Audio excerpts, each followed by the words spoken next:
नमस्कार। आज बात करेंगे एक बहुत ही शक्तिशाली कथा की। एक ऐसी कहानी जो हमें बताती है कि जब जिंदगी में संकट आए, ठहराव आ जाए या दिशा समझ ना आए तो उससे बाहर कैसे निकलें।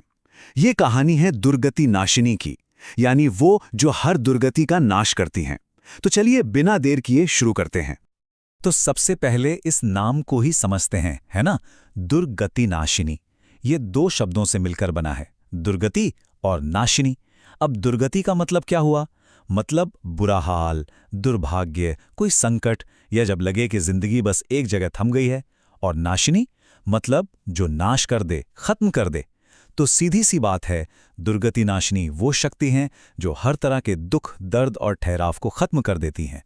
पर ये ठहराव, ये संकट आखिर था कैसा? तो कहानी हमें एक ऐसे समय में ले जाती है जब मानो पूरी दुनिया ही एक अजीब सी निराशा में, एक ठहराव में डूब चुकी थी। इसी हालत को, इसी सिचुएशन को दुर्गति कहा गया। पर सवाल यह है कि यह दुर्गति असल में थी क्या? देखिए, ये दुर्गति सिर्फ कोई शब्द नहीं था, बल्कि ये एक जीती जागती सच्चाई बन चुकी थी। इसका मतलब था हर तरफ बस दुख और दर्द। लोगों की जिंदगी में सिर्फ मुश्किलें ही मुश्किलें थीं। बीमारियां थी कि काबू से बाहर। कोई भी काम करने जाओ तो बनता ही नहीं था। हर तरफ बस दुर्भाग्य और संकट का माहौल। ऐसा लग रहा था मानो जिंदगी की गाड़ी ही रुक गई हो। और इस चौतरफा संकट की जड़ में इसके पीछे था एक असुर जिसका नाम था दुर्गत। उसी के असर से पूरी दुनिया की गति यानी रफ्तार दुर्गति यानी बुरी रफ्तार में बदल गई थी।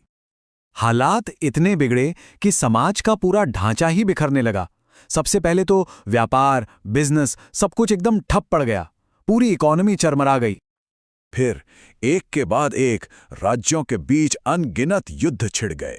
चारों तरफ बस अशांति और तबाही का मंजर था। और सोचिए, यह संकट सिर्फ बाहरी दुनिया तक ही नहीं था, अंदर भी था।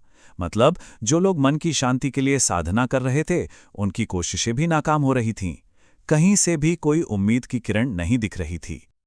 अब देखिए, दुर्गत की शक्ति सिर्फ तबाही मचाना नहीं थी। नहीं, वो इससे कहीं ज्यादा चालाक था। वो क्या करता था? अच्छे कामों को फेल कर देता। कोई भी शुभ काम शुरू करो तो उसमें अड़चन डाल देता, बीमारियां फैलाता। पर उसकी सबसे खतरनाक ताकत थी लोगों के मन में डर पैदा करना, उन्हें दिशाहीन कर देना।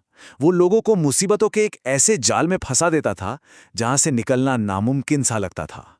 तो जब हर तरफ ऐसी निराशा छा गई, जब लगा कि अब कुछ नहीं हो सकता, तब देवताओं ने उस परम शक्ति को याद किया जो इस विनाश को रोक सकती थी। और यहीं से कहानी में एक जबरदस्त मोड़ आता है। इस गहरे अंधकार को चीरकर एक सुनहरा प्रकाश उतरता है। उनके आने से ठीक पहले पूरे ब्रह्मांड में कुछ अजीब सा हुआ। अचानक पूरा आसमान एकदम शांत हो गया। एक अद्भुत खामोशी छा गई। और फिर धरती एक दिव्य ऊर्जा से कांप उठी, मानो वो किसी बहुत बड़ी शक्ति के आने का ऐलान कर रही हो।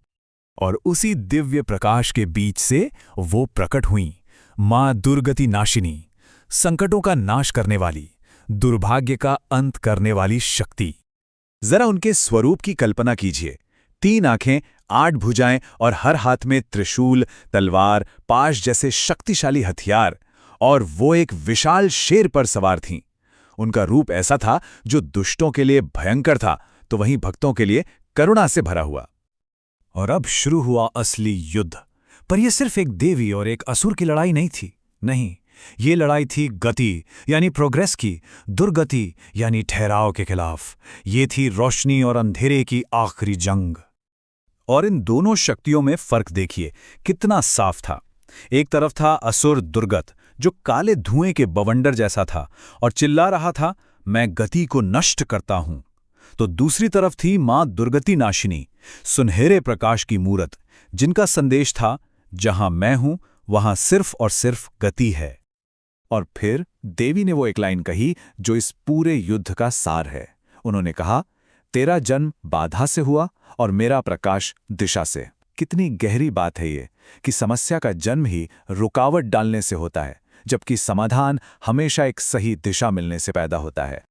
तो असुर का तो विनाश हो गया और उसके साथ ही संसार की दुर्गति भी खत्म हो गई। लेकिन इस कहानी का असली मैसेज तो अब आता है। कि दुनिया में फिर से वो गति, वो तरक्की वापस लौटी कैसे। और इसका असर देखिए, हर जगह दिखाई देने लगा। घरों में, परिवारों में जहां झगड़े थे वहां शांति लौट आई। लोगों की सेहत ठीक होने लगी। जो व्यापार बिल्कुल बंद हो गया था वो फिर से चल पड़ा, फलने फूलने लगा। साधना के रास्ते भी खुल गए। और सबसे बड़ी बात, लोगों का जो हौसला टूट चुका था वो वापस लौट आया। जिंदगी में दुर्गति की जगह अब शुभ गति आ चुकी थी। और जानते हैं, ये मान्यता आज भी है कि उनकी कृपा से आज भी जिंदगी में आने वाली रुकावटें दूर होती हैं। मुश्किलों में फंसे हों तो अचानक कोई रास्ता मिल जाता है, और जब कुछ समझ ना आ रहा हो, रास्ता खो गया हो, तो मन में क्लैरिटी आती है, डर भाग जाता है और काम बनने लगते हैं। और आखिर में इस पूरी कहानी का जो सार है वो देवी के इस एक वाक्य में है, मैं दुर्गति मिटाती हूं तुम्हें अपनी सही गति दिलाने के लिए। इस पर जरा सोचिए, उनका मकसद सिर्फ दुख मिटाना नहीं है, बल्कि हर किसी को उसकी जिंदगी की सही रफ्तार, सही दिशा वापस दिलाना है। तो आखिर में ये सवाल हम सबके लिए है, जब जिंदगी में दुर्गति आती है, यानी मुश्किल हालात आते हैं, तो क्या ये कहानी हमें अपने अंदर की उस गति दीप्ति, उस रोशनी को खोजने के लिए प्रेरित करती है जो हमें सही रास्ता दिखा सके?